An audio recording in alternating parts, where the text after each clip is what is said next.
Hello everyone, welcome back to my channel Easy Learning with Himal. So this is a video for the students who are preparing for their term 1 exam, that is for class 9, 10th and 11th, because you are having your grammar section in your exam as well. मैंने already बच्चे term 1 English की videos बनाना start कर दी थी और आप लोगों की काफ़ी डिमांड आई कि सर आगे वाले टॉपिक्स पे भी वीडियो बनाओ, तो मैंने अपनी वीडियोस बच्चे आगे अब मैं कंटिन्यू कर रहा हूं। तो आप सबको पता होगा जिन्होंने वीडियोस देखी हैं कि टेंसेस का वन शॉट रिवीजन मैं करवा चुका हूं। फिर मैंने आपको नेक्स्ट वीडियो में टेंसेस के एमसीक्यूज करवाए थे।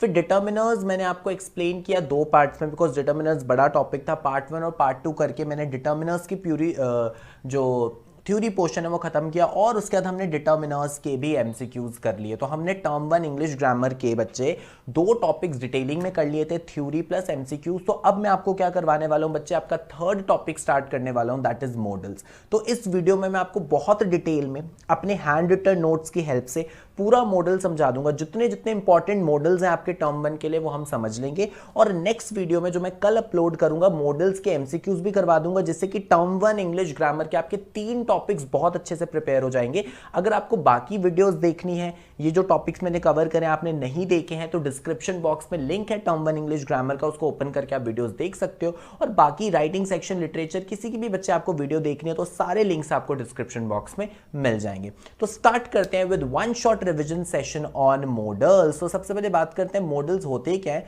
सो मॉडल्स आर ऑक्सिलरी वर्ब्स। तो ऑक्सिलरी का क्या मतलब होता है, हेल्पिंग वर्ब्स। मेन वर्ब्स नहीं होते, these are the helping verbs जो मेन वर्ब्स के साथ यूज होते हैं। लाइक आपका कैन आ गया, मे आ गया, माइट आ गया, शुड आ गया, मस्ट आ गया, need to, could, ought to etcetera. इन सबको हम क्या कहते हैं, मॉडल्स कहते हैं।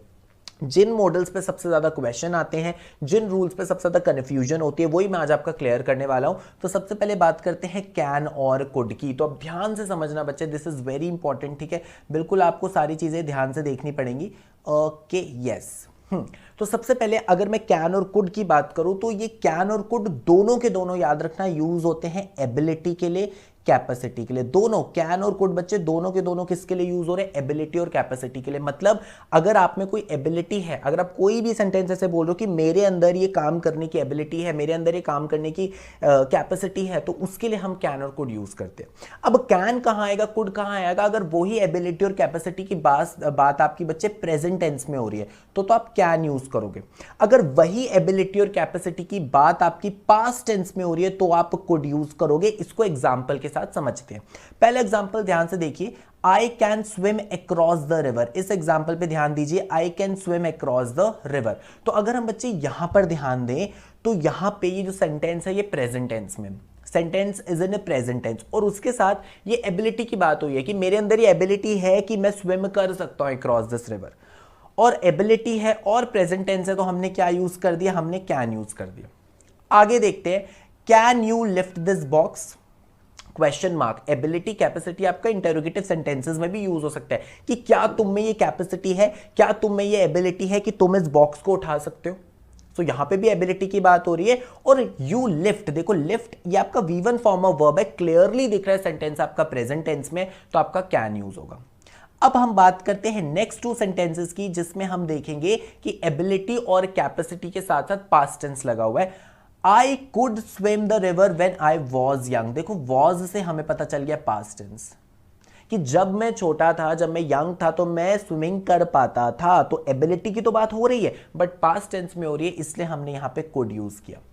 Then he said I could go, उसने कहा कि मैं जा सकता हूं, ठीक है। अब देखो कैसे पता चला यहां पे कुड आएगा, सेड, ये पास्ट टेंस हो गया, तो जहां पे पास्ट आ गया वहां पे कैन नहीं यूज करेंगे, वो हो जाएगा आपका कुड।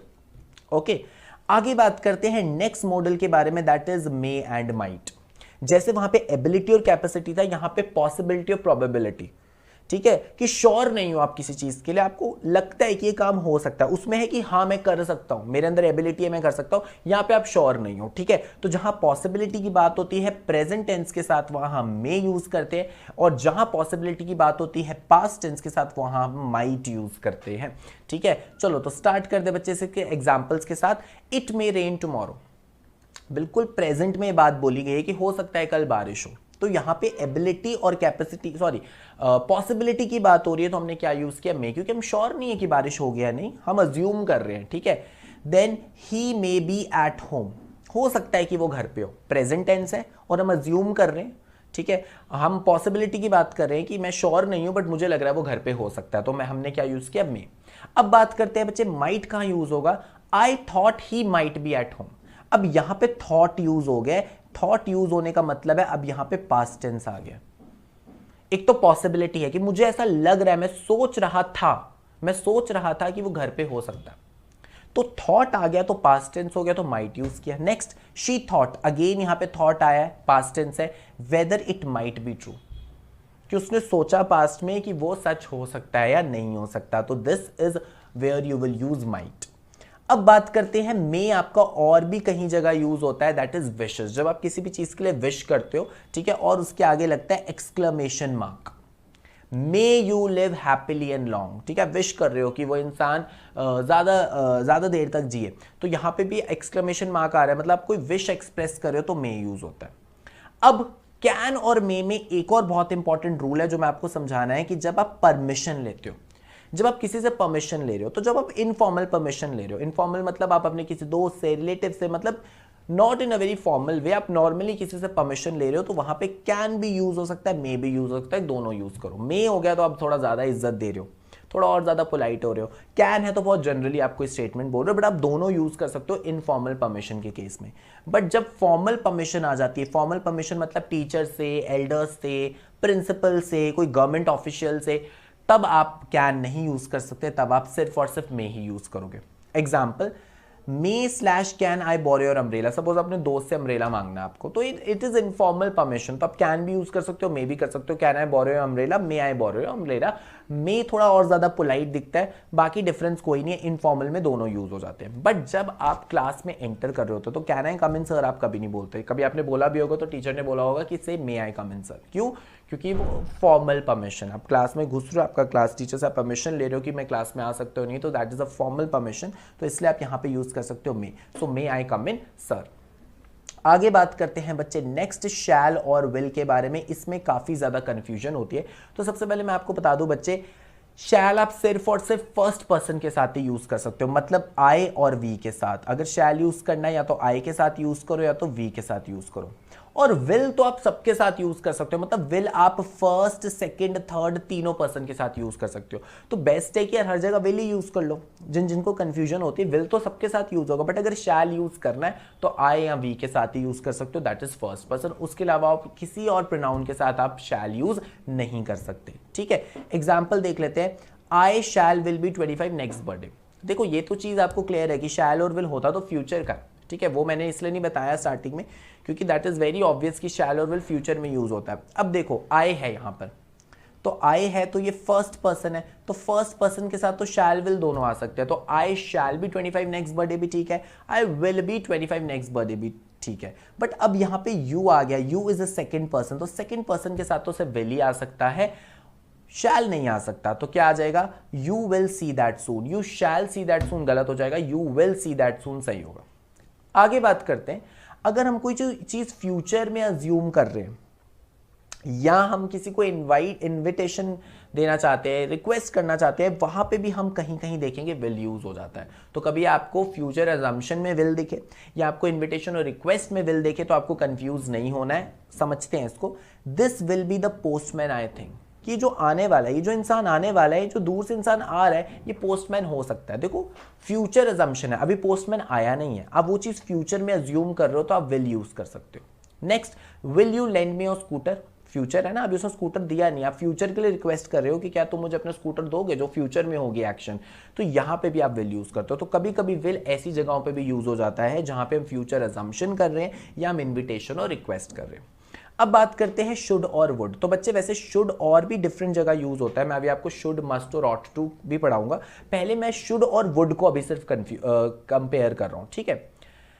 जहां जहां शैल यूज होता था उसका पास्ट इक्विवेलेंट, तो आप बड़ा कंफ्यूज हो गए सर इसका क्या मतलब हुआ, फ्यूचर में शैल यूज होता है, उसका पास्ट कैसे बनाएंगे। तो वो क्या है, जैसे बच्चे आपने डायरेक्ट इनडायरेक्ट स्पीच पढ़ी होगी, तो अगर कोई चीज डायरेक्ट स्पीच में होती है तो हम क्या यूज करते हैं, शैल, और जब वो इनडायरेक्ट में चेंज हो जाती है तो उसको शुड। उसी तरीके से कोई चीज डायरेक्ट स्पीच में होती है तो हम यूज करते हैं विल, और वही चीज जब इनडायरेक्ट में हो जाती है हम यूज करते हैं वुड। तो मतलब अगर डायरेक्ट से हमें इनडायरेक्ट में कन्वर्ट करना है। इनडायरेक्ट स्पीच आपकी पास्ट टेंस में होती है, तो अगर आपको पास्ट इक्विवेलेंट बनाना है शैल का, तो जहां पे शैल यूज हुआ था उसके इनडायरेक्ट स्पीच में शुड यूज हो जाएगा। जहां डायरेक्ट स्पीच में विल यूज हुआ था उसके इनडायरेक्ट स्पीच में वुड यूज हो जाएगा। तो इनडायरेक्ट स्पीच को हम क्या कहते हैं? रिपोर्टेड स्पीच भी। तो याद रखना, शुड और वुड कहां पे यूज होता है? जहां पे डायरेक्ट स्पीच में शैल और विल यूज हुआ था वहीं पे शुड और वुड यूज होता है। ठीक है, आगे देखते हैं इसके एग्जांपल्स। ही सेड दैट, अब देखो ही सेड दैट ये इनडायरेक्ट स्पीच है। He would be 25 next birthday, अब विल किस में चेंज हो गया? वुड में। She said that she would carry my books, again said that indirect speech है तो वुड आ गया। They said that I should go there, क्योंकि देखो आई के साथ शैल आ सकता था। ठीक है, तो यहां पे दे सेड दैट है, सेड दैट से बच्चे हमें पता चल गया इनडायरेक्ट स्पीच है। इनडायरेक्ट स्पीच पास्ट टेंस में होती है, तो अब आपका शैल नहीं आएगा, अब आपका क्या आ जाएगा? शुड आ जाएगा। They said that I should go there. आगे बात करते हैं, देखो इनमें बहुत कंफ्यूजन होती है शुड, मस्ट और ऑट टू में। तो मैं आपको बता दूं 90% केसेस में आप शुड भी लगा सकते हो, मस्ट भी लगा सकते हो। बहुत ही कम आपको ऐसे ऑप्शंस मिलेंगे जहां पे शुड और मस्ट में ऑप्शन होगा, क्योंकि मोस्टली दोनों ही यूज हो जाते हैं। हाँ, ऑट टू थोड़ा डिफरेंट है, बट शुड और मस्ट ऑलमोस्ट सेम है। बट अगर मुझे स्पेसिफिकली बताना हो, अगर फिर भी मैं आपको स्पेसिफिकली बताऊं कि हाँ इन जगहों पे तो आप शुड ही लगाओ और इन जगहों पे मस्ट ही लगाओ, तो मैं आपको बता देता हूं। पर मोस्टली ये दोनों एक ही सेंटेंस में लग जाते हैं। शुड आपका क्या कहां पे यूज होता है? जब बहुत कोई स्ट्रॉन्ग सजेशन हो। मस्ट भी अगर आप देखोगे स्ट्रॉन्ग सजेशन में यूज होता है, बट अगर दोनों को कंपेयर करें तो अगर आपको बहुत ही ज्यादा स्ट्रॉन्ग सजेशन कोई लग रहा है तो आप शुड को प्रेफर करो मस्ट के ऊपर, अगर दोनों ऑप्शन में गिवन हो। वैसे मोस्टली ग्रामर में ऐसा नहीं होता कि शुड और मस्ट दोनों दे दिए ऑप्शन में, क्योंकि मोस्ट ऑफ द सेंटेंसेस में क्या होता है? दोनों ही यूज हो जाते हैं। अब मैं अगर आपको स्पेसिफिक यूज बताऊं शुड का, तो कोई ड्यूटी है, सपोज आपकी कोई ड्यूटी है कि आपको ये करना चाहिए, कोई लॉ एंड ऑर्डर आपको फॉलो करना है, कोई रूल्स एंड रेगुलेशंस फॉलो करनी है, तब आप शुड यूज करते हो। और कोई बहुत ही स्ट्रॉन्ग सजेशन दे रहे हो, उस केस में भी आप शुड यूज करते हो। एग्जाम्पल देख लेते हैं। We should obey the laws, देखो हमारी ड्यूटी है लॉज को ओबे करना, तो हमने शुड यूज किया। You should keep your promise, कि ये तुम्हारी ड्यूटी है, ठीक है, ये तुम्हारा रूल है या कोई ड्यूटी है कि तुम्हें अपना प्रॉमिस मेंटेन करके रखना है, तो शुड आ गया। चिल्ड्रन शुड ओबे देयर एल्डर्स, ये भी बच्चों की ड्यूटी होती है। It is very strong suggestion, ये बहुत जरूरी है कि छोटे बच्चों को पेरेंट्स को अपने ओबे करना, तो शुड यूज कर सकते हैं। बट स्टिल मैं रिपीट कर रहा हूं, इन सब में आप मस्ट भी लगा दोगे तो गलत नहीं होगा। मस्ट किसके लिए यूज होता है? मतलब मस्ट एकदम से कोई लॉ ऑर्डर के लिए यूज नहीं होता, बट ये भी यूज होता है कि अगर कोई चीज नेसेसिटी है।